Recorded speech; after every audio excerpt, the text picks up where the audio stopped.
All right, welcome in, guys.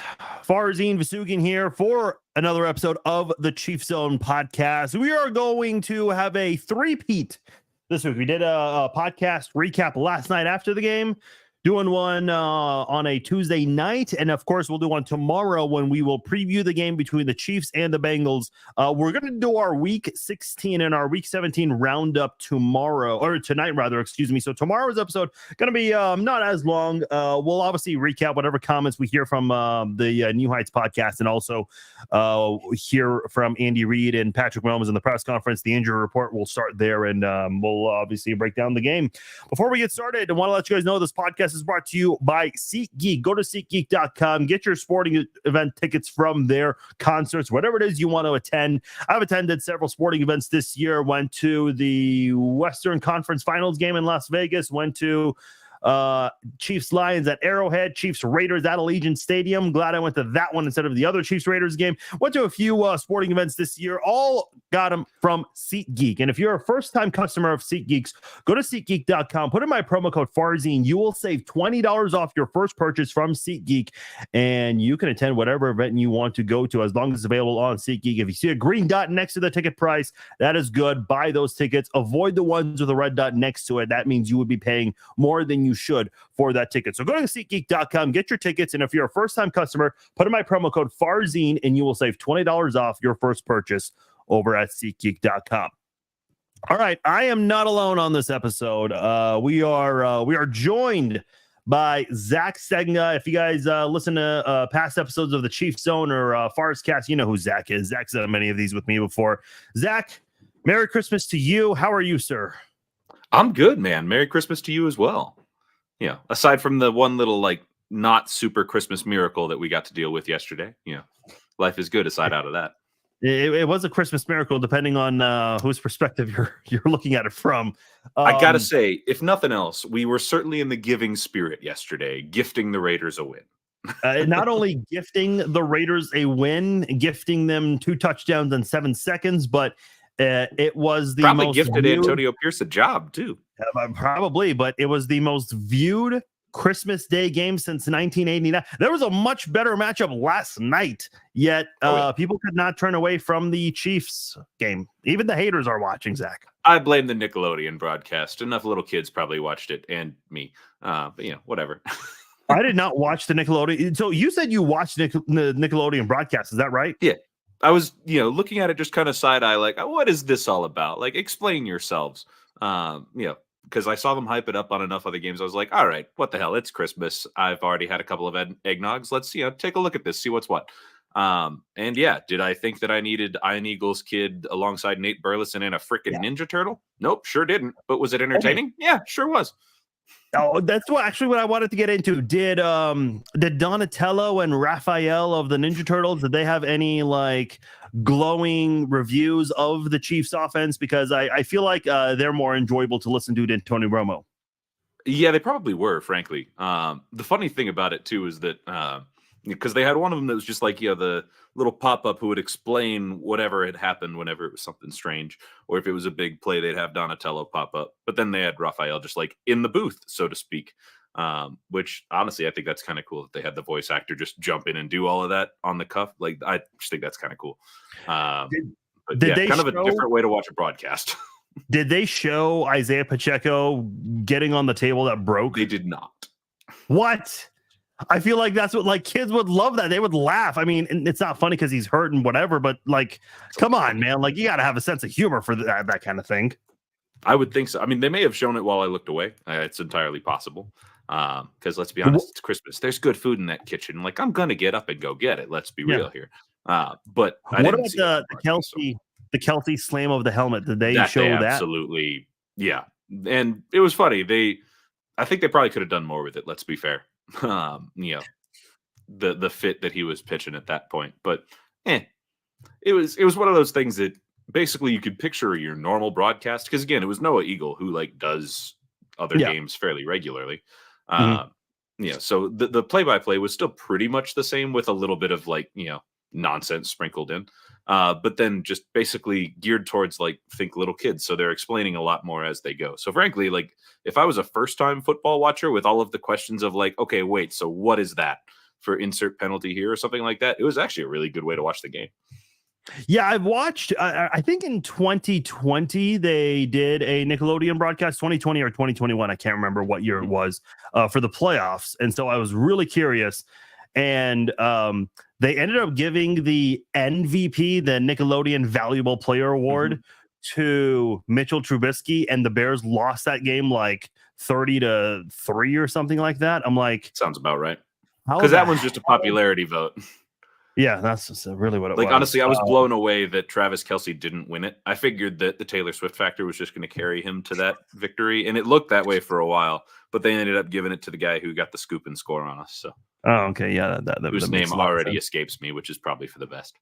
Yeah, probably. Let's talk about this team, man, because they started 6-1, and I think a lot of people, not just in Kansas City, but even outside of Kansas City, they looked at this and they said, "Okay, this is not the normal, typical Chiefs offense. They'll figure it out." Listen, I listen to a lot of national radio. I'll listen to local radio sometimes, but I like the national stuff better because they do talk about the Chiefs far more now than they did in years past, and you know a lot about that. But you know, everyone said the Chiefs were going to pick it up. And even the game against the Eagles, when MVS dropped that pass, everyone was like, okay, they'll figure it out. This has to be the wake-up call. And then the whole Buffalo Bills situation, I was listening to Rich and Cavino, and they said something along the lines like, okay, this might, like the blow up at the ref. Okay, yeah, he was mad at the ref, but I think it's also like part of, you know, him being mad at the way everything's been, the way things have been happening this year on offense. And the thought was, okay, maybe that will wake up the team. Now it's like, okay, you're just like relying on every single thing to be a wake-up call, and nothing is a wake-up call. We keep hearing the same things. Spoiler alert, tomorrow on Travis Kelce's podcast, you will hear him say, "We will figure it out," or something along the lines of that. What is your takeaway from these offensive struggles? Because what has happened in week one, the issues, the mistakes are still happening today, which is very frustrating to see. Yeah, like you absolutely hit the nail on the head there, where I think that, I mean, I understand why so many people have suggested that, look, we're going to get this, you know, fixed, because it's Mahomes.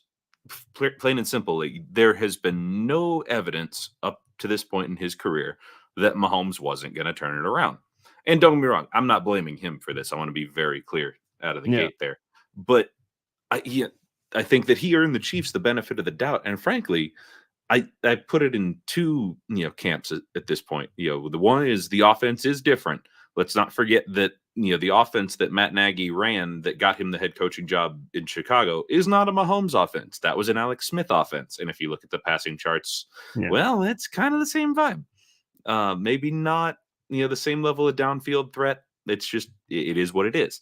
Not how I would like it to be, but again, I've accepted it at this point that the offense is just going to be limited this year, partially because of play design, partially because of receiving core, because that's the other piece of this that, you know, needs to be mentioned, is that the receiving core has, you know, I think earned their lack of faith that Mahomes clearly has in them. You know, I don't, you don't see him taking the deep shots down to MVS downfield anymore, because he knows that's a wasted ball, plain and simple. And, you know, that sounds super callous to say, like, yeah, that's a grown man with a family. But at the same time, that's a grown man with a family who's making $11 million to catch that damn ball. 100%. He just doesn't. Because if you look at all of our losses this year, you can point to like one or two bits here. I mean, with the exception of this most recent one, you can point to one or two things where it's like, man, you just make that catch. You know, Kadarius Toney doesn't have, you know, what ended up being the pick six for the Lions. That was the difference in that game. You know, bounce off his hands, chest, and into the end zone. You know, like, there was just little things here and there. But I think that it has festered, and I think it ultimately does come down to coaching. Like, this is one thing where I think the difference between Nagy and Bieniemy, aside from schematically, I think there is just like the stylistic aspect of things, where I think the way that Nagy carries himself is a lot like Andy Reid, where he's very much just a player's coach. You know, he expects a high level out of them, don't get me wrong, but he's not the Eric Bieniemy style, you know, the guy who's going to get in your face if you're not living up to whatever standard he's set. He doesn't strike me as that sort of guy. And based on all the results I'm seeing, I think we need someone who's willing to, you know, jump up in a guy's face and say, no, this is the standard. You run the route the right way. I mean, there were a few of them. I can't believe we're actually at this point where during broadcasts now, like I'm watching, each route, seeing like, okay, if Mahomes underthrows something, it's not because Mahomes short arms something. We know he doesn't do that as a general rule, unless he's on a rollout and he, even then though, that's not really a thing he does. So when he leaves one just like 10 yards shy of his receiver, I assume, okay, that's a receiver who ran a post when he should have been running a comeback. Great. It's ridiculous that we're at that point. Here's my thing. And by the way, I can hear a little bit of a feedback from your end. I don't know if the volume is that might play a factor. But I'll let you. It's not too bad right now. Let's see. Okay. Is it any better? It's fine. Yeah, that's better. Okay, we're good. I do want to read this comment, not all of it, but the last sentence. He says, "These receivers can't get open," and Mahomes was running for his life yesterday. So he ran 10 times yesterday. Probably should have ran a little more. There was one play in the first half. Best offense. I can't remember exactly when. Yeah, it was where he looked like he had a very clear path for a first down at the very least, but then he ended up like throwing it last second. I think he's done that kind of thing a lot this year. Here's my thing, because in that game, I don't remember what it was. I think they ended the first quarter with -12 or -18 total yards. They finished the game with 360 yards, and they outgained the Raiders by just 2 yards. Obviously, the Raiders got a lot of yardage on that final drive, which, listen, the defense, the only times I can really criticize the defense this year was the Packers game and the final drive of this game. It's like, and listen, I do think that the defense, their weakness is stopping the run. I'm surprised more teams don't utilize that. You saw backup have no issues running on the Chiefs, especially on that final drive right there. So they definitely. Oh, by the way, I am looking at the wrong. I'm looking at the wrong game. Bear with me 1 second. But the Raiders did have more yards than the Raiders to finish. And obviously the whole thing with Aiden O'Connell not completing a pass for more than 2 hours the last 3 quarters. Like his last completion was when was it? Like late in the first quarter. By the way, total yardage, Kansas City 308, Raiders 205. So even worse. Yeah, that seems about right. Yeah. Like our defense played their butts off. Like the Raiders' best offense was our offense handing them points. 74 total plays for the Chiefs, 52 for the Raiders. That has not been the case. Like you see time of possession either very close or not in Kansas City's favor. This one was, and I've said this for a long time, time of possession is a very underrated stat in football, and the Chiefs dominated time of possession in this game, but they just could not get anything going. This is what I'm trying to get to here, Zach, because they outgained the Raiders despite having negative yardage to end the first quarter. Zach, this is just like a simple question. If I had to ask you, just a pop quiz here, where do the Chiefs rank in total offense? So meaning how many yards they gain per game on average. What do you think they're ranked? Like, 1 to 32? Yeah. I'm going to go with like 12. Okay, you're very close. It's actually 9th.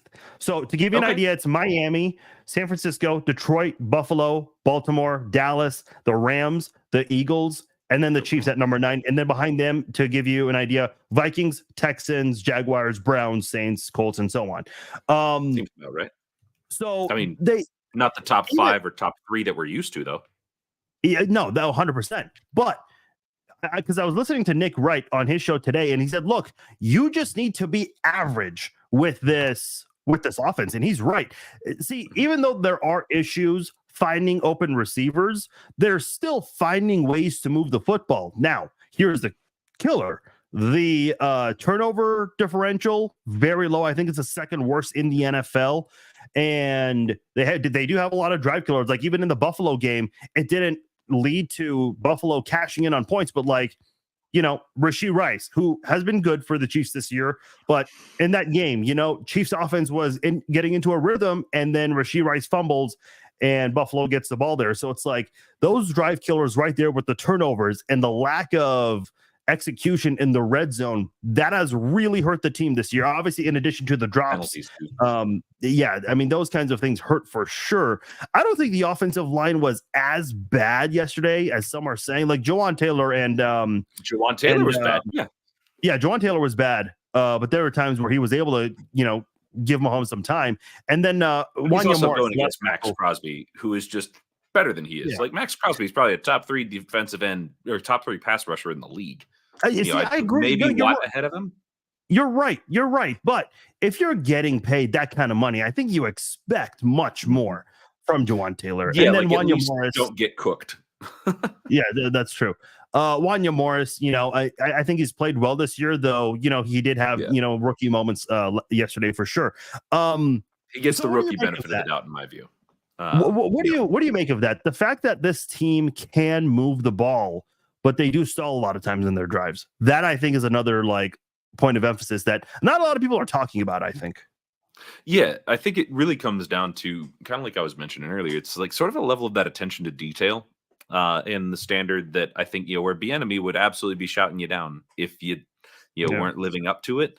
I think that there are just those it is just that accumulation of little things. It is death by 1,000 paper cuts that has led to this offense being yardage wise pretty solid, but for some reason just isn't punching it in, getting the job done, or, is killing themselves on drives just with, shooting themselves in the foot with a penalty. I don't know if that's still the case, but I'm pretty sure our offensive line is one of, if not the most penalized in the NFL. Yeah. And that's partially just because we have Jawaan Taylor and no one else does. And obviously that was already litigated early enough in the season. I don't need to beat that dead horse. It's still dead. But I think that it is so frustrating to watch the fact that it is just the accumulation of little errors, like little things like drops, penalties, that it just seems to be a snowball effect at this point, where it's just like enough of an accumulation of those things. And all of a sudden the offense just is unrecognizable. I think that that's where you're seeing some of the frustrations boil over, because it is like, I don't know how to describe the fact that, if we were just getting dusted by teams where it's like, look, this just isn't a team that's built to win. It's just like we've seen those Chiefs teams before. The Pioli years come immediately to mind. Stuff like that. That's one thing you can stomach a loss like this, where it's like, well, yeah, that's kind of par for the course with these guys. But this is not that sort of team. This is a team that coming in from the offseason, we thought that, the receiving core, we lost Juju, but we replaced him with Rashee Rice. Like, that's really the only fundamental difference in the receiving core on paper. Now, the regression factor is very much a difference. I don't think that we realized how much we missed Greg Lewis, the old wide receivers coach who followed Bieniemy to Washington, or Bieniemy, obviously. I think that coaching matters. That's abundantly clear. Did we expect to see MVS, Sky Moore, Kadarius Toney all regress so heavily? I sure didn't. No. See, this is this is the perfect segue, because I did want to get into the coaching now. Because I'm seeing a lot of people. There are a lot of people, like the two people that a lot of people are criticizing are Eric Bieniemy, or I'm sorry, not Eric Bieniemy, Matt Nagy and Connor Embry. Which, by the way, before we get into the coaching, a lot of people were ready to move on from Kadarius Toney and Sky Moore. Neither of them played yesterday. Sky Moore on IR, and Kadarius Toney, of course, was inactive with a hip injury. Well, the two guys that a lot of people want to move on from, you can't blame them for yesterday's game. So something tells me, and again, it's not just one player that's dropping passes. The entire offense has just been bad with that, and kind of makes me wonder, like, that entire wide receiver room, is that on Connor Embry? And by the way, I've seen some people push back on the Nagy and Embry criticism, saying, well, they're not dropping passes. That's okay. True. But here's the thing. I'll use Brandon Staley as an example. He's been a really bad coach this year, and of course the last 2 games of last year for the Chargers.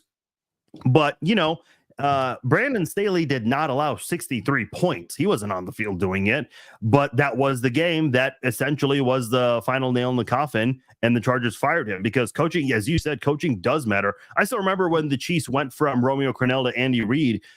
They had a lot of the same play. Like, defensively, they only changed 3 starters. Offensively, you changed your quarterback and a couple of other positions there, but for the most part, you had the same team. And I remember Tamba Hali did an interview that year and said it's coaching. Like that's the biggest difference in the team. So, you know, to you, here's what I want to know, because I do think Nagy and Embry need to be looked at, and maybe some changes there, though I don't know if I'm expecting it, because Andy Reid does have a very close relationship with Matt Nagy. But a lot of people are saying that this offense looks a lot like the offense he had in Chicago. And I don't want to compare him to what he did as a head coach, because you have far more responsibilities as a head coach, but you cannot dismiss the idea that the offenses do look very similar, where routes are not being run properly.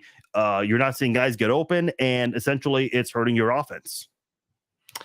Yeah. I mean, ultimately, I think it's fair to knock the coaching. Like, let's be real here. So we'll use Connor Embry, right? You know, we know he is the son of John Embry, a longtime NFL assistant coach who has been fairly well regarded everywhere he's been.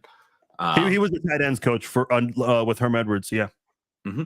And I know that there's a laundry list of other places he's played. But you look at, Connor, right? I think the most coaching success he's had was at Blue Valley West, of all places. I'm pretty confident of that, actually. Repping Blue Valley West. Mm-hmm. But this is a guy who you and I were both at Kansas for the Charlie Weiss years. Yes. Connor played there as a wide receiver / running back and couldn't see the field during some of the most abysmal times in Kansas football history. So I don't want to totally throw him under a bus for his playing career, because that's not the point. But I do think that his youth, for one, because he's not that much older than you and me. No. His youth is one thing. And that combined with the fact that he just never really did it at a high level. I think that that's probably hard to command a room full of grown adults making millions of dollars more than you. That's a tough place to be. That is actually a really good point. I don't think people realize that sometimes.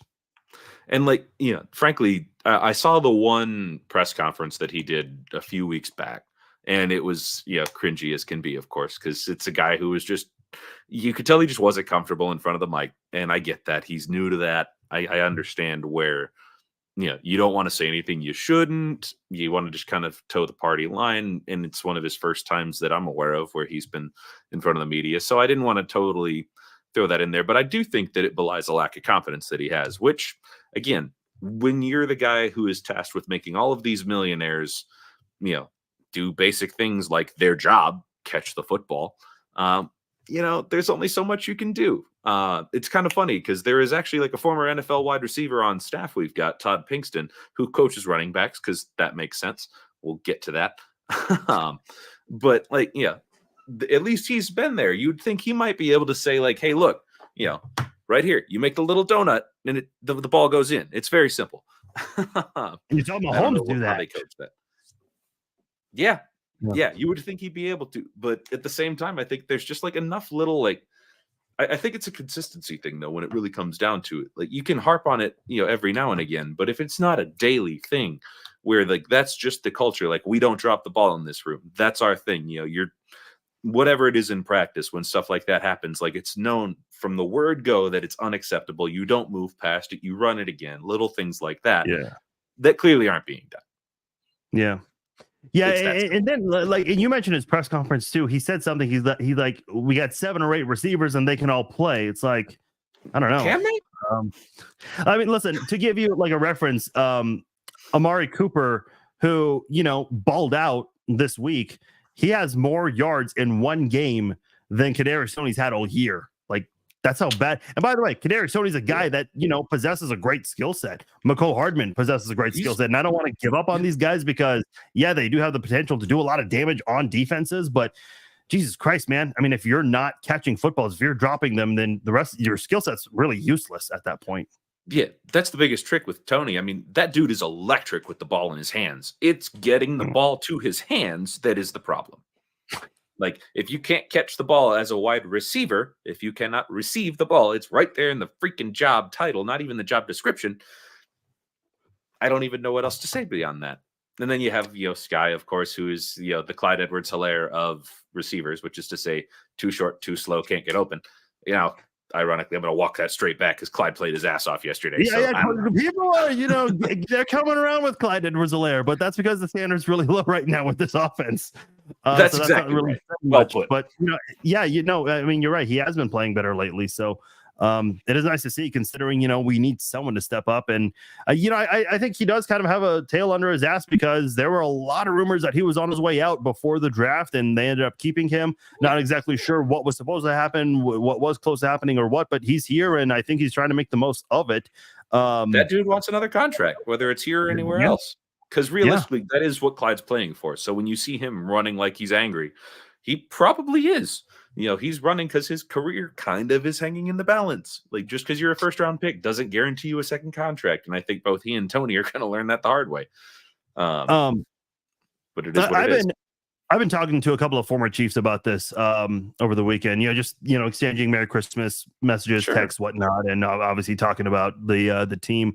One of them said, we don't necessarily need Eric Bieniemy back, but we do need someone that's going to have a backbone and stand up to Mahomes. Because here's the thing, Mahomes is great. We all love Mahomes. He's been great. Obviously, he's done a lot of things both on and off the field, has really done a lot for the city in a short amount of time. But, the guy's not above criticism. I mean, Kelsey. There were 2 picks yesterday that were inexcusable. One of them was ended up dropped.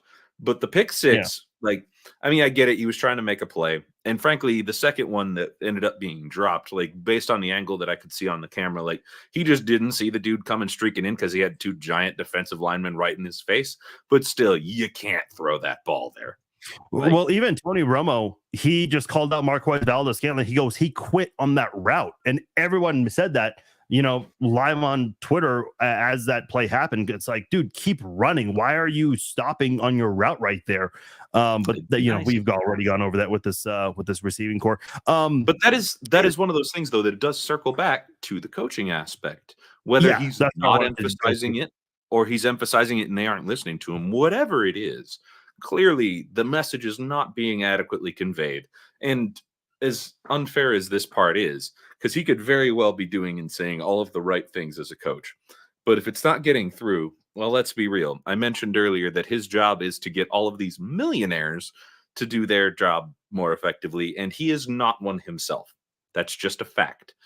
And realistically, which of those things is the most expendable due to the nature of his contract? It's the coach, always. That is, the story across professional sports. Doesn't matter when, where, the athletes are, you can't rehaul your roster every year, but you can overhaul your coaching staff and placate your fan base that way. Even if the coaching staff was doing some of the right things, it's just kind of a tale as old as time. I hate to say. And yeah, I think that's what needs to happen this offseason, even if it's largely ceremonial, man. Something has to give.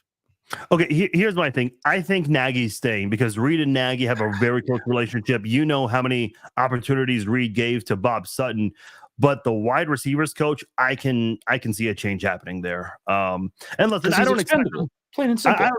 I don't expect him to throw anyone under the bus, but people were kind of upset by Andy Reid's comments when he said, "Yeah, Connor Embry's done a great job because look at Rashee Rice." Well, I guess 1 out of 8 is a success rate on this offense. But again, and a lot of teams are this way, but you're just not going to see public criticism that way. But I do think Nagy's going to respect that. To it, I get not throwing the dude square under the bus because look, these guys are grown men with families as well who ostensibly want to be able to get another job, and I don't call for people's jobs willy-nilly. That's not the role I want in any shape or form. But at the same time, you have to acknowledge at some point that the results just aren't there, and maybe it's time to change it up. Here's the thing, because moving forward, they're no longer in play for the number 1 seed. Number 2 seed, yeah, maybe, but I'm not expecting it. I think they'll end up with the 3 seed. The 4 seed is, I don't think they're going to drop that far. In fact, I would not be surprised if the Colts overtook the Jaguars, but that's not anything to really worry about right now. In fact, I'll even say this right now. I'll say this right now. Yeah, Trevor Lawrence, that's been a rough year for him. Buffalo has a better chance at a 2 seed than the Chiefs. Think about that. They do.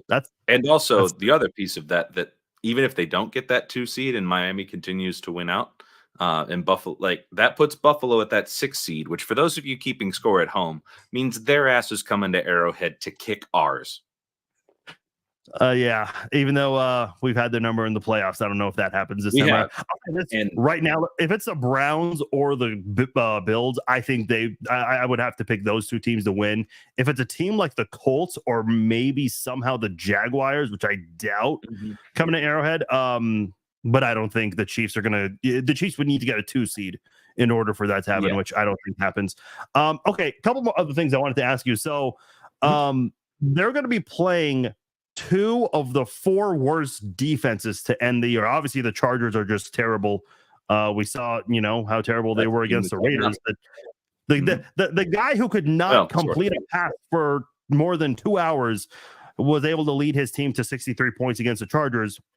And then the Bengals, I mean, they're just a horrible defense. They can't. Honestly, the Bengals defense reminds me of the Chiefs defense during the Dick Vermeil era, which we do not want to relive those years, not one bit. But Anarumo's had Mahomes' number, man. Yeah.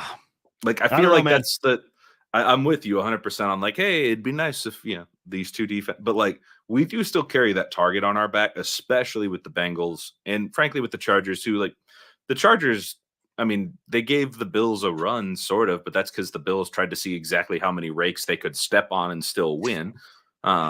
I forget. I think it was one of the Buffalo beat writers put it that way. I'm like, that's perfection. I'm shamelessly stealing that.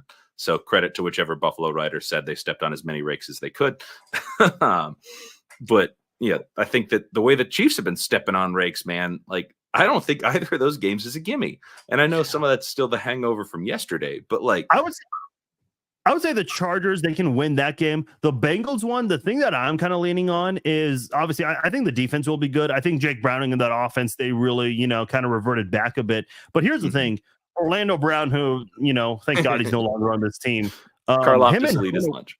Him and 100%. Him and Jonah Williams have allowed, I think I have it somewhere. I don't have it in front of me. They've allowed the most pressures of any offensive tackle duo in the NFL. So, Karlaftis, Dana, Chris Jones, like they I expect them to have another good game. I think they'll give up a lot of yards, but not a lot of points.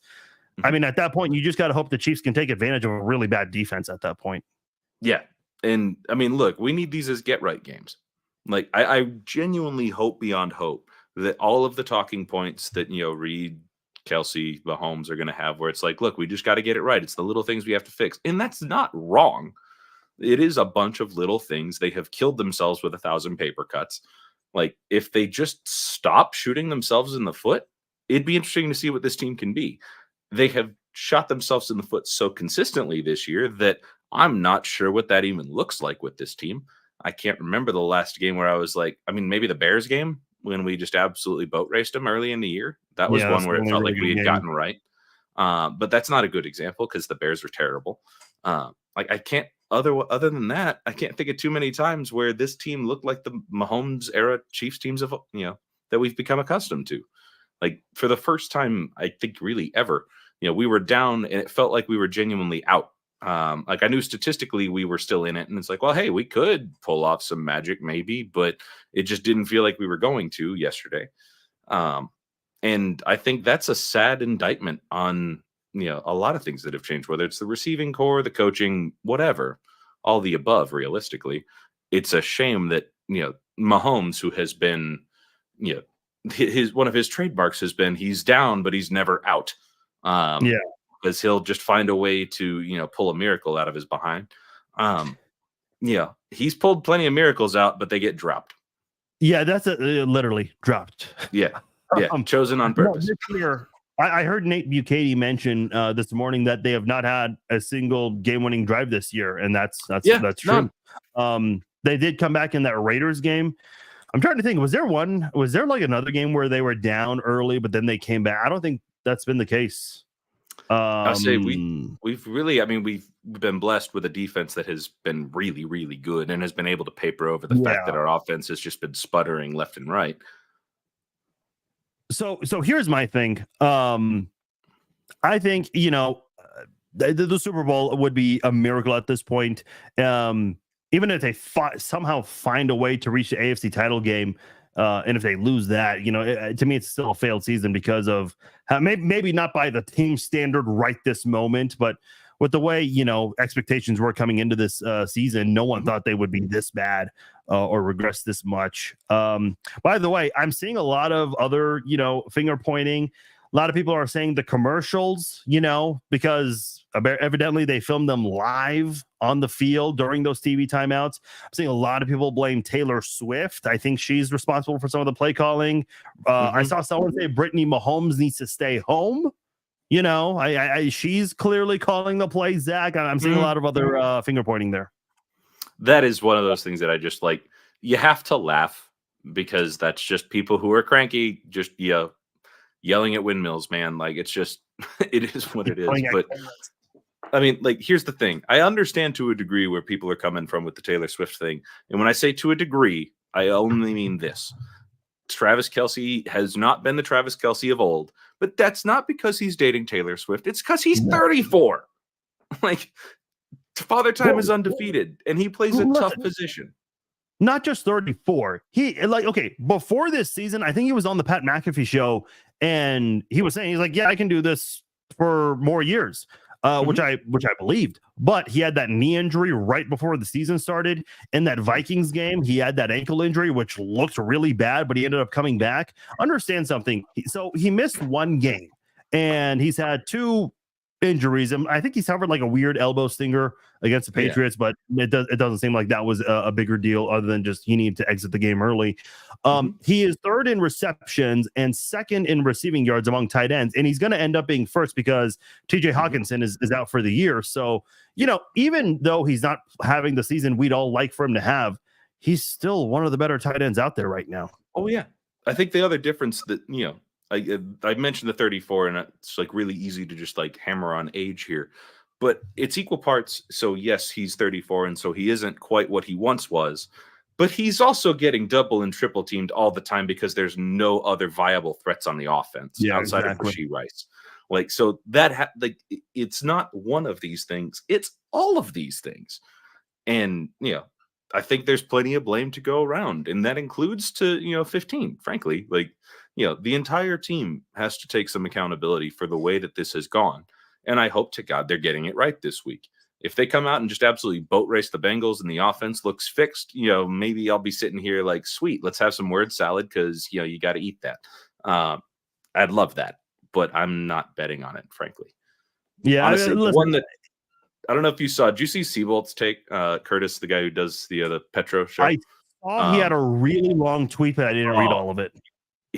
It's a super long tweet, so like definitely worth the read, but he absolutely hit the mark across the board. Just like, he managed to just hit every piece.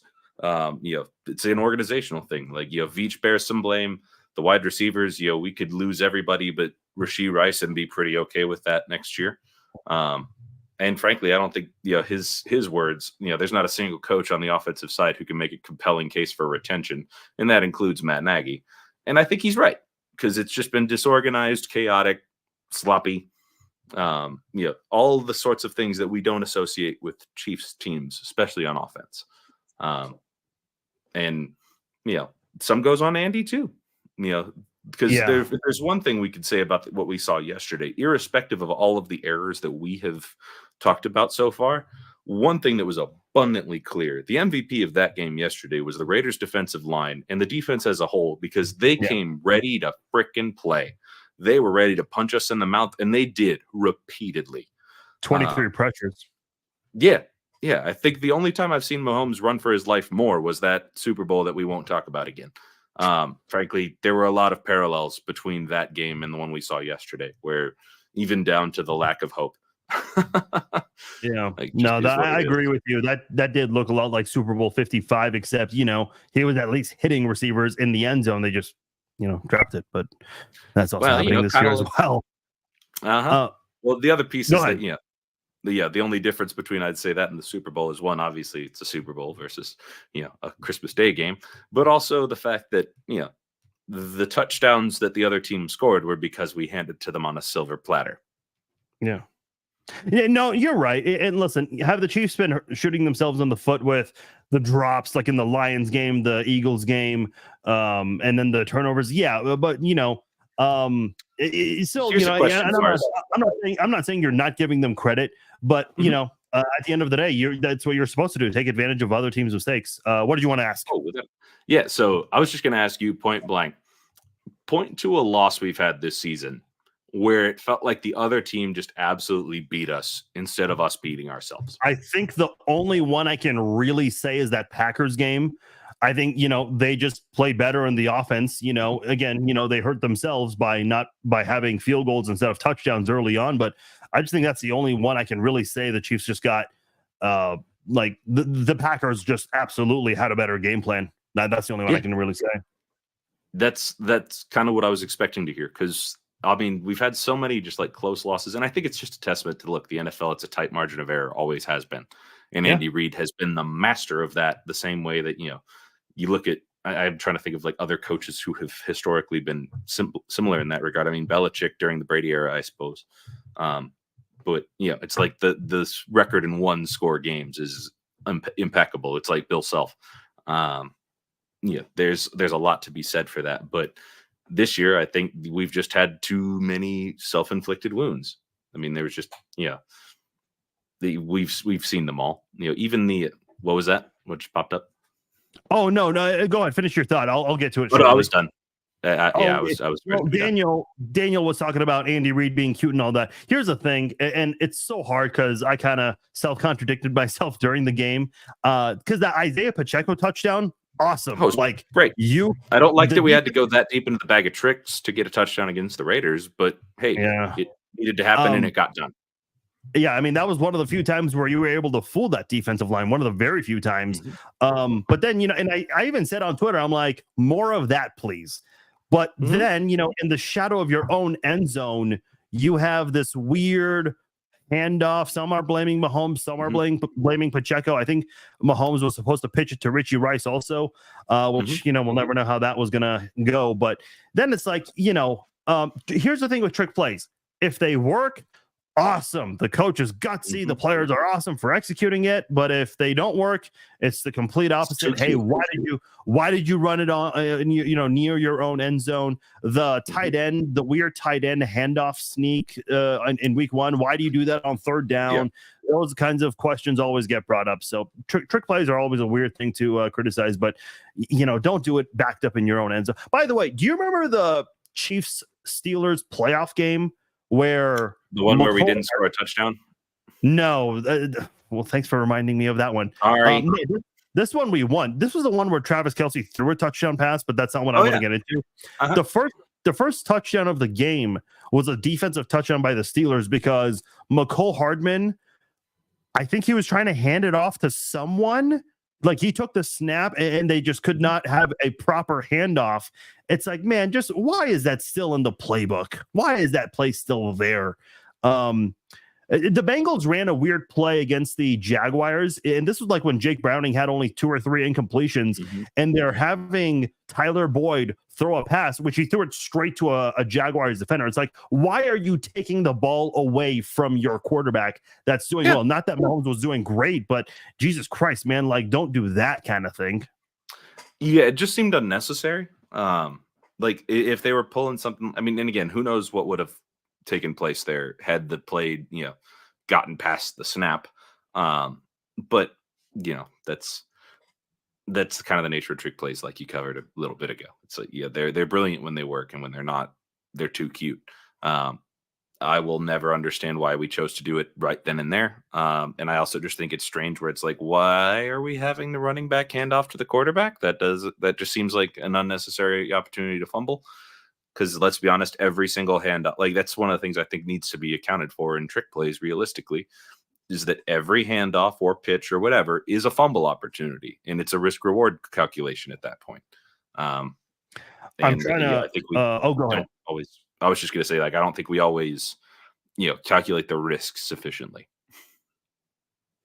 I'm trying to look up the who that exchange was to. I don't know. For some reason, I mentioned it on yesterday's podcast also. and it was killing me not being able to remember who it was. And I'm trying to get through these high noon ads on YouTube because Lord knows, just even fast forwarding like 30 seconds of a video, you run into an ad. By the way, while I'm trying to look for that, Travis Kelce, again, we talked about, I think I found the play, so I'll get to that shortly.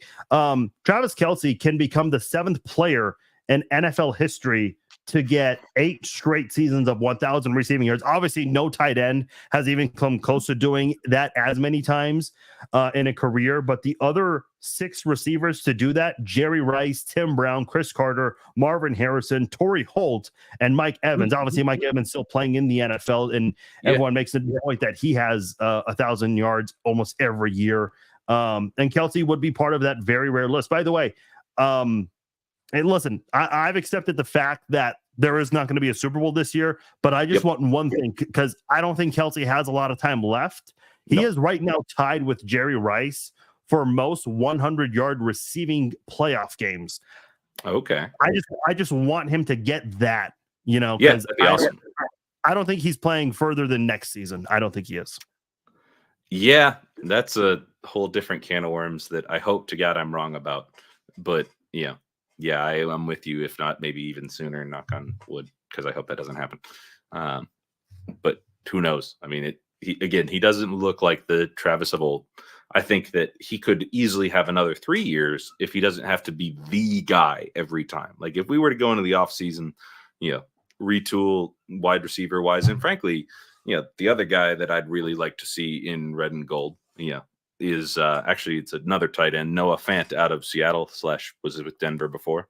I like him that dude is not built to be in the system that he's in. He's built to be in our system. I firmly believe that he would absolutely cook, especially with a year or two with Travis, to learn how that kind of works. And it would be an easy passing of the torch, I think, with the skill set that dude has. And he's also a free agent. That's the main reason I'm saying it. But I'd like to see that. Plus, another wide receiver one. Time to cough up in free agency. Let's be real, and draft. A couple of them. Like I'd be here for, similar to what we did with the O-line a couple years ago after that Super Bowl that we won't talk about again. I think the receiving core needs a similar overhaul. By the way, that was McCole Hardman trying to hand it off to Darrell Williams. So okay, there you go. TJ Watt took it back for an easy touchdown. To your point, and this is the last thing I want to discuss before I let you go. Look, I love Chris Jones. I think the guy is awesome. It's just, he's always had Aaron Donald ahead of him. And, I know last year people said that Jones was better than Aaron Donald, and I agree. But I think overall, last year he was, but overall, no chance. Yeah, overall. But Chris Jones has been awesome. I think I know he went a very, very long time without a sack in the playoffs, but what he did in Super Bowl 54, if he's not there, the Chiefs don't come back and win that game. What he did in that AFC Championship game last year, the sack late in the game, that was a huge difference maker, because if not, I think the Bengals go down the field and get an easy field goal. Absolutely. And I know there were some hard feelings with the training camp holdout, and I definitely had my thoughts. I will say this. I will say back then what I'm about to say now.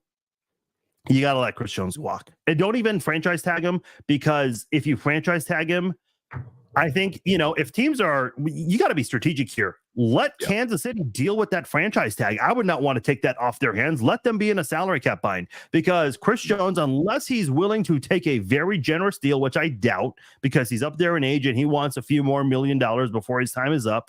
And he should. Yeah, I agree. He should. But as much as I'd love to see him in red and gold. Yeah, I do not want to see that guy in another team's jersey. It would kill me to see that. But you gotta fix your you gotta keep L'Jarius Sneed, you gotta keep Creed Humphrey, you gotta keep Trey Smith, and you gotta, as you said, the wide receivers. And I think the only way you can do that is you gotta let Chris Jones walk. I think you pay Creed. I don't know so much on Trey Smith. I think that, don't get me wrong, dude's a stud, but I think that he plays a position that is one that you don't totally pay the premium for. I mean, I guess Joe Thuney's contract comes off the books not too far from now, so maybe just slide that money over. That would make sense.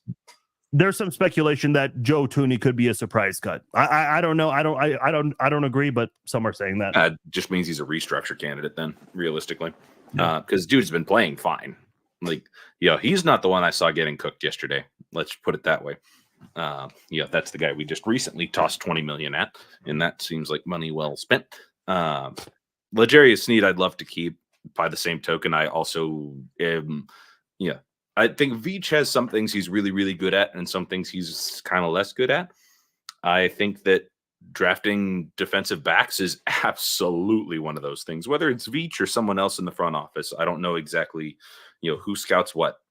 But I'd say that our record of drafting defensive backs is pretty damn solid. And so if he tells me he's going to let Sneed walk the same way we did with Charvarius Ward a few years ago, he's shown the ability to get that done. Receiver, less. I hate to say it. It's just true. And I know some of that's Andy as well.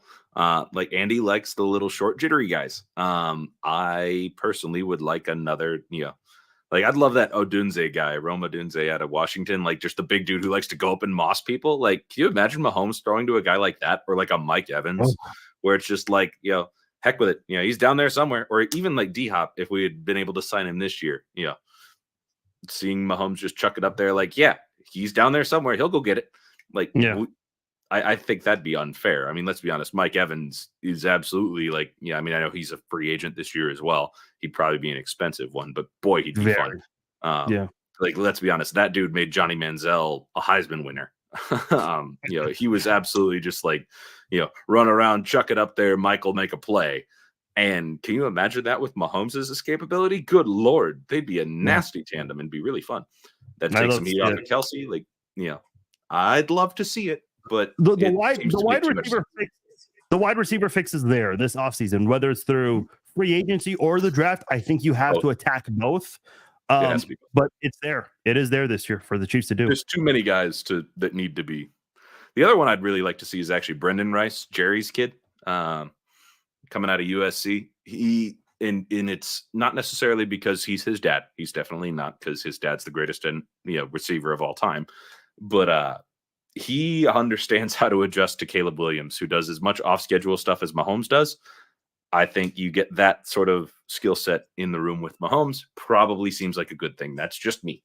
But there's a lot of receivers I'd really like to have. It's going to be a lot of rice on the team. I'm okay with it. It's a good side dish.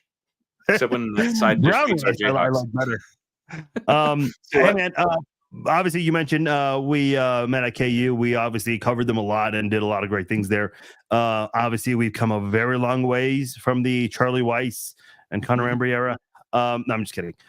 Sort of. But all right, man. Obviously it's been a really good year for KU, really good 2 years.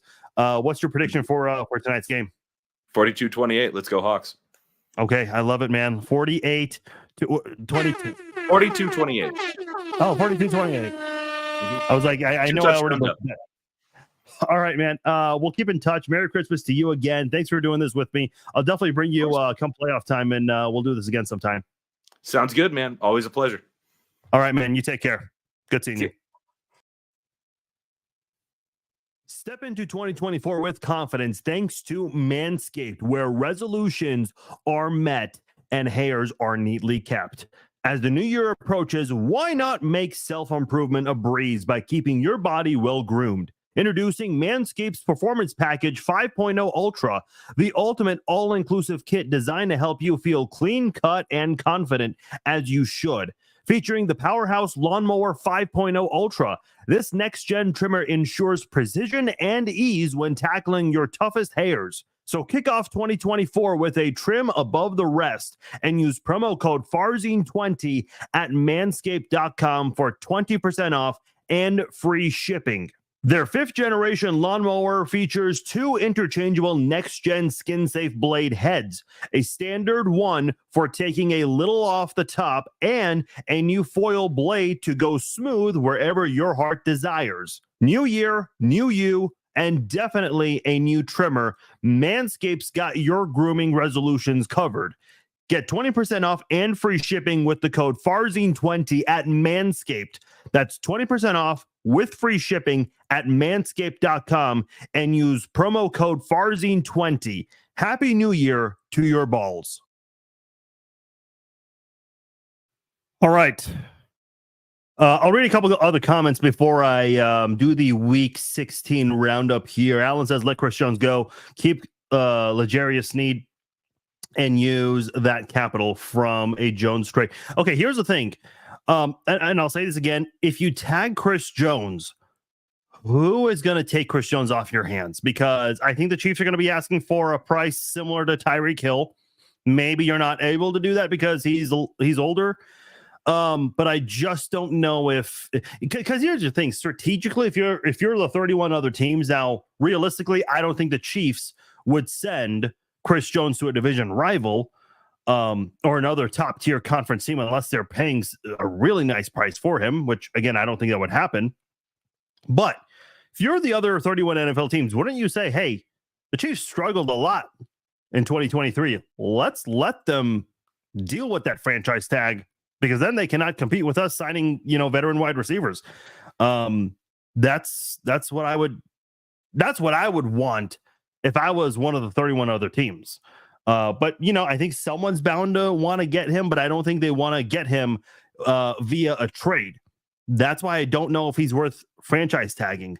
That's the one I would I'd be a little concerned about. Daniel says, let Sneed walk. Too many penalties called on him. I do agree. Listen, Sneed's had a weird career. His rookie year played great. I think the only knock on him was availability his rookie year. If he was available all 16 games, at the time it was 16 games, then he has a good shot at winning defensive rookie of the year, I think, that year. Then the following year, his second year, he obviously dealt with a very serious personal loss and didn't play a couple of games because of that, which I can completely understand. But even in the games where he didn't play, the total stats from him, he allowed, I think, like the second or third most receptions among cornerbacks. And then this year, he's played much better football. And I think he played very good football last year too. He was one of the very few veterans in that secondary last year. Remember that. We had a lot of rookies last year at the cornerback spot. And I think those rookie cornerbacks are growing a little bit. They still make mistakes, but are playing great football this year. And this year he has not allowed a touchdown. And he's gone up against a lot of great wide receivers. Devontae Adams twice, AJ Brown, Tyreek Hill, so many great receivers he's gone up against this year, and has done pretty damn well. Yes, you're right, Daniel. The penalties are an issue. I think the Chiefs can work on that with him in the offseason. You got to keep him. You got to keep him, I think. I would want him over Chris Jones. Not because I don't like Chris Jones. Skill set wise, I want Chris Jones over anyone else, but he's going to cost you a lot of money. Sean says, have you guys noticed all the rest other teams have had before facing the Chiefs since week 11? Yeah, I know some people have mentioned that. To me, that's not a big deal. I mean, look, the Chiefs and the Eagles both were coming off a bye for that Monday Night Football game. And the Chiefs just came out flat in that second half. So, it's to me, that's not really a thing. A lot of people have mentioned that, but I don't really see that as a big deal. What's up, Christopher? I see you. He's also saved us a lot. I think you're referring to Chris Jones or L'Jarius Sneed. I mean, I think that comment would fit for both. Chris Jones has definitely been the savior in a lot of situations for the Chiefs. And then you look at L'Jarius Sneed. I think the game plan for a lot of these offenses is, hey, let's go out there and utilize the passing game. And I think a guy like L'Jarius Sneed has definitely played a role in preventing them from allowing big yardage against top tier pass catchers.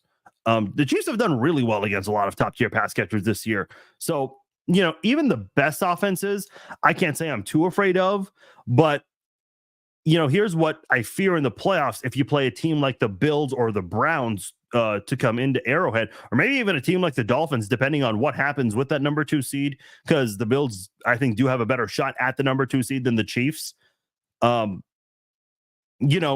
It's going to be January, so no one's 100% at that point. And if the Chiefs offense continues to have missed opportunities or short-lived drives, well, then you're going to have your defense out there more often than not. I know the Chiefs, we mentioned this, the Chiefs won the time of possession battle by a wide margin, but was not even close to enough to win you the football game. So, in general, you haven't done very well with time of possession. And if you're going to make your defense go out there constantly on like short notice when your offense can't even have 3, 4, 5 play drives, then yeah, it's gonna be tough. Oh, you were referring to Snead? Yeah, no, I mean, again, the comment fits for both, D. So I think I covered that there. So I'm glad you clarified though. But I just don't know. Like I can see kind of like what the Dolphins were doing. They were using, I think it was Mostert or Achane. I can't remember. One of them was hurt. The other one played. I think it was Mostert who was taking over that fourth quarter. You saw Zamir White or Abdul. I can't remember. I think it was White who really took over that final drive. Which again, I can cut the defense a little bit of slack. I know the game was on the line, but the defense only allowed 6 points. What else was the defense supposed to do? When your offense is not stepping up and coming away with opportunities, then the defense is going to get sick and tired of it. A good offense helps a good defense and vice versa. I'm sure you guys have heard that many times. So listen, man, you're playing 2 of the 4 worst defenses coming up. You gotta come away with 2 wins there. But with the Chiefs offense, you just never know, man. They keep saying it. They keep saying we're going to get it fixed. Yeah, I've lost track how many times we've heard that. I know it's going to be said on Travis Kelce's podcast tomorrow, and I'll be posting about it. But how many more times are you going to say it? I don't know, man. It's been frustrating for sure. All right, let's get into the Week 16 roundup here. Thursday Night Football: Rams 30, Saints 22. Saints rallied and made it closer than a lot of people expected. But the Rams were able to hold them off. The Rams started the season 3-6, and then have won 5 of their last 6. They've gotten healthier. I think the team just really loves rallying around the group of guys they've had. Nakua having a I think he's the best rookie wide receiver this year. Zay Flowers playing very well. Rashee Rice playing very well. But Puka Nakua just having a tremendous rookie season. I think this guy should be in consideration for Offensive Rookie of the Year. And, if they can go into the playoffs full strength, the Rams, I think they're a dark horse team in that NFC. I would say the Rams and the Browns. If I had to pick an NFC and an AFC team as potential dark horses in the playoffs, those are my 2 picks. Easy, hands down. Which, by the way, let's go into that next game. Browns and Texans. Listen, I know the Texans were without some of their key players, including CJ Stroud, but the Browns keep finding ways to win. Good on them. They were without their kicker, so they went for 2 a lot. Obviously, before the 2-minute warning, they were going for it in the end zone because their kicker was unavailable, but they found ways to overcome all of that, and good on them. They keep finding ways to win, and Joe Flacco, man, what a season he's having. Just a few games, but still, he's having more success this year than he's had the last 3 to 4 years. So good on him. I still remember his playoff run against the for the Ravens. Just an outstanding run he had that year. One of the best postseason performances you will see from a guy. And we're starting to see flashes of that. Hopefully he can stay consistent and do more of that. Bills 24, Chargers 22. The Bills, they had their backs up against the wall on the ropes there. Chargers made it very interesting, probably more than people thought, especially with the way they looked the week before. But hey, Bills found a way to win, and they are getting hot at the right time. 4 of their last 5 games they have won. And, I know on Fox Sports and ESPN, they actually compared the 2 teams. They have very similar stats, but the Bills are the ones that are getting hot at the right time, and that's really what matters the most. Seahawks 20, Titans 17. Here's the crazy part about this. Drew Lock had that great Monday Night Football game with that game-winning touchdown pass, that drive, and then 6 days later, going back to Geno Smith, he also has a game-winning drive and a game-winning touchdown pass. So in the span of 6 days, the Seahawks have game-winning drives with touchdown passes from 2 different quarterbacks. And I saw someone say on, I think it was like a reply to me on Facebook or Twitter. I can't remember which one. Someone said, oh, well, they're both backups. Okay, I don't know if I agree with that statement. Geno Smith has been playing like a starter the past couple of years, but let's just go with that comment. That makes it even worse for some of these teams that are desperate for a quarterback right now. So Good on the Seahawks, man. That's another team that's been picking it up lately. I don't think the Seahawks are going to make a deep playoff run. I've been a huge fan of Pete Carroll's for a very long time. I love that duo of him and Russell Wilson back in Seattle. But, man, I've always been a big fan of Pete Carroll during his time at USC in Seattle. Good on them. I'm happy to see Seattle really picking it up. Dolphins 22, Cowboys 20. Cowboys slipping a little bit lately. And in fact, I'll get into this later with the Eagles, but the Eagles are now back in control of the division of the NFC East. The Dolphins, they finally beat a team with a winning record, so they got that monkey off their back. So, and I know Mike McDaniel, they made a big deal about him and his post-game speech to his team after that, and how much they rallied around that. So Dolphins get their first win against a winning team, and that was a big statement win for them against a team that needed a win as well. Patriots Broncos, this is a really weird game, and looked like the Broncos were out of it in the fourth quarter, but they found a way to tie it. But Sean Payton screws it up with very weird, terrible management late in the game in the final minute. They punt it back to the Patriots, calling the timeouts, essentially helping the Patriots. And then Bailey Zappi did his thing, and they got a game-winning field goal out of it. And usually when something like this happens on primetime games, I always like to tune into local sports talk radio for like the losing team just to hear their reactions. And I was listening to sports talk radio in Denver. Man, I was actually very surprised to hear this. A lot of their fans want Sean Payton gone. Like, they are done with Sean Payton. They want him out. This Broncos team looks a lot better right now than they have in years past. I don't know if I agree with getting rid of Sean Payton. And I think Russell Wilson is moving in the right direction a little bit. I know this game does not reflect that, but I mean, what are you going to do? Like, fire a coach every year because you're not above 500 or you can't win the division, which is still up for grabs, but that is a story in Denver, surprisingly, to me at least. Eagles 33, Giants 25. The Giants did cut the deficit, but the Eagles able to hold them off as they bounce back and snap their losing streak. And this is what I was wanting to get into, because we're obviously talking about the Chiefs and how much they've struggled lately. The Eagles lost 3 in a row, and they found a way to win this game. And guess what? The Eagles are now in first place in the NFC East. It just shows you, man, you win and it feels like, everything's right, and you lose. Feels like it's the end of the world. I heard Matt Beasler on A10 talk about this today, where, in football, you're playing fewer games. So you lose 1, you lose 2 in a row. It feels like the end of the world. Whereas, in a sport like hockey, baseball, basketball, you have a lot of games. So losing 2 in a row is not the worst thing in the world, but it doesn't feel that way in football. It's a much different animal. So Eagles back in control of that division. Ravens 33, 49ers 19. Man, I had the 49ers winning this, and I thought this would be a much closer game. And I know the Ravens, they had a lot to say about Mike Florio. I think, what did Lamar Jackson call him? He called him Mike Flores, I think, which I thought was funny. Hey, the Ravens, they admitted after the game they wanted to make a statement, and hey, well, we see you. Point very well taken. We saw that. We saw the statement win there. By the way, Brock Purdy with 4 interceptions. Whenever people are doing this with Mahomes right now, he was never good anyway. He was lucky, or he had Tyreek Hill, all these other things, even though he almost won MVP unanimously last year without Tyreek Hill. And now with Brock Purdy, everyone that has a chance is jumping on Brock Purdy like, he was never a good quarterback or anything like that.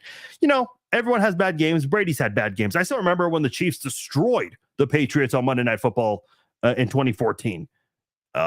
Even New England fans wanted to move on from Tom Brady. And guess what? You won 3 more games or 3 more Super Bowls. And that same fan base, by the way, was playing the whole, hey, you doubted us. You doubted yourselves too. I mean, come on. Listen, 49ers will bounce back from this. It's a bad loss, of course, but they will bounce back from this 100%.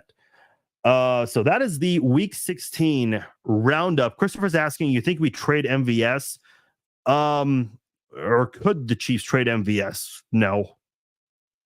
Realistically, like, given the Chiefs receiving core this year, what would a team give up for MVS with that contract, mind you? No one's going to want anything. I think you have a better chance of getting draft picks from Sky Moore and or Kadarius Toney than you could MVS, because MVS, nobody wants that contract unless he agrees to a brand new deal. And with Sky Moore and Kadarius Toney, it's like they're younger. They have, potential skill sets, especially Kadarius Toney. You're better off trading one of those guys than MVS. MVS, you're better off just letting him go. You really are. I mean, the guy just absolutely cannot play. Him, KT, Moore, I mean, they all got to go. And those were your top 3 receivers coming into the season. Layla says, I'm with you on your picks. The Browns are good this year. Yeah. If it's the Browns or the Bills coming into Arrowhead, and I think that is going to be your number 5 and 6 seed teams in the AFC, they're going to have the top 2 wildcard spots. Yeah, I think they can both beat the Chiefs at Arrowhead, 100%.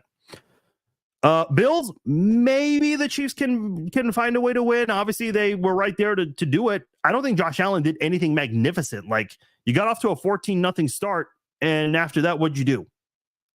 So I think the Chiefs could beat the Bills. I just don't know if it happens. The Browns, I'm actually scared of the Browns. Like, they're a good team. All right, let's do our Week 17 preview. Thursday Night Football, Lions versus the Cowboys.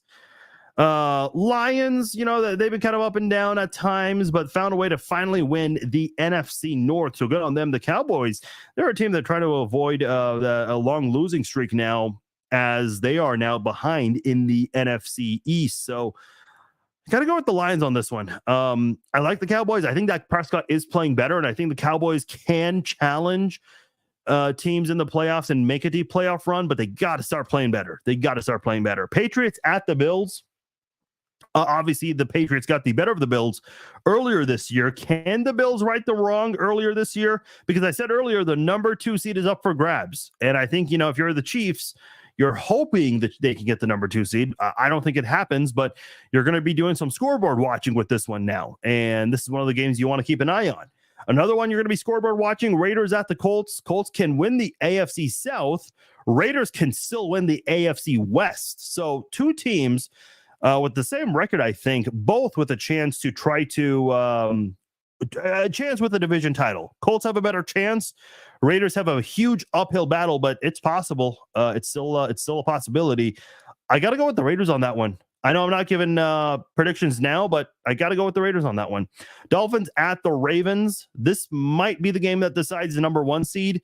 I got to go with the Ravens here. They're just playing better football, and after a game like that, it's just so hard to go against the Ravens at this point. So you got to think the Ravens keep that train rolling. Steelers at the Seahawks, 2 teams who have been up and down this year, but they're really picking it up late and right now. I know the Steelers just won 1 game, still got to do a lot to get things right, but they're in a good spot right now. Seahawks, I mentioned, they're really picking it up. It's going to be a very interesting game. Chargers at the Broncos, 2 teams in the division playing. Obviously, the Broncos still have a chance for the AFC West, so they have that to play for. And then the Packers and Vikings, both teams 7-8. Obviously, neither team will win the NFC South or North, but still an opportunity for the playoffs. The Packers, I think Jordan Love has shown some good things that he can do, but he needs some help on that offense. He really does. Because there is some inconsistencies there. The Vikings, man, this is a team that I thought really picked it up, but they missed Justin Jefferson for a few games. I think, and I know I compare Kirk Cousins to Alex Smith a lot because I think we took Alex Smith for granted. Yes, there was a ceiling with him. Fortunately, the Chiefs have had Patrick Mahomes to move on with. Whereas with the Vikings, man, they go from Josh Dobbs and then go to Mullins, who had that horrific pass that was intercepted late in the game. Vikings still have a shot, but man, I think they're missing Kirk Cousins right now. I think his value certainly has been understood now than it was at the time. All right, that'll do it for this episode of the Chiefs Zone Podcast. Big shout out to you guys in the chat on Facebook and on YouTube, and also for those who are watching or listening to the archived version on Apple, Spotify, wherever it may be. Big thanks to you guys for downloading and listening to the podcast. And also big thanks to Zach Stegging for joining me on the podcast. Always like having Zach on the podcast. He and I have been friends for a long time. So Always good to talk to him and get his take on things with the Chiefs and everything else. So we'll definitely have Zach back on in the near future. I mentioned it definitely during playoff time. So very excited for that. Hey, keep it locked right here. Keep it subscribed because we are going to start having players on the podcast. I've been talking about this for quite some time. I've been promising this would be a thing. Like I mentioned, I've been talking to some former Chiefs and already penning down a couple of dates. So definitely going to be hearing from some former Chiefs in the very near future. So please subscribe. Keep it locked right here. Whether you're subscribed on the podcasting websites such as Apple, Spotify, or whether you're following through Facebook and on YouTube. So appreciate you guys for all of the support. Yes, go KU. I'm going to go watch the Jayhawks against UNLV. Hopefully getting their first bowl win in forever. Definitely hoping for that. All right, guys, my name is Farzi Vasugi, and thank you again for downloading and listening to this episode of the podcast. I will be back tomorrow. We will preview the game between the Chiefs and the Bengals. Talk to you guys then. Take care.